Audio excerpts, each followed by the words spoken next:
دوستو، ایک دفعہ ایک آدمی دو بہت اونچی عمارتوں کے درمیان تنی ہوئی رسی پر چل رہا تھا۔ وہ بہت آرام سے اپنے دونوں ہاتھوں میں ایک ڈنڈا پکڑے ہوئے سنبھل رہا تھا۔ اس کے کاندھے پر اس کا بیٹا بیٹھا تھا۔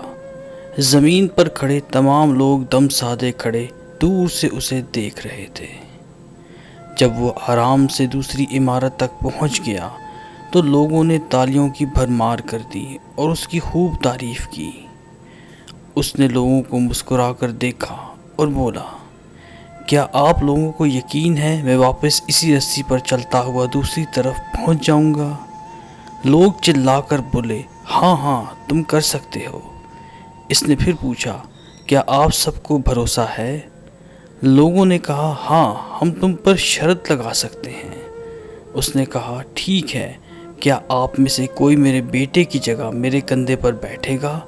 میں اسے بحفاظت دوسری طرف لے جاؤں گا۔ اس کی یہ بات سن کر سب کو سکتہ سا ہو گیا، سب خاموش ہو گئے۔ اس کہانی کا مقصد یہ بتانا ہے کہ یقین الگ چیز ہے اور بھروسہ الگ۔ بھروسہ کرنے کے لیے آپ کو مکمل فنا ہونا پڑتا ہے، اور آج ہم سب میں اسی بھروسے کی کمی ہے۔ ہم اللہ تعالیٰ پر یقین تو رکھتے ہیں لیکن بھروسہ نہیں کر پاتے۔ اللہ پاک ہمیں صحیح سمجھ کی توفیق عطا فرمائے، آمین۔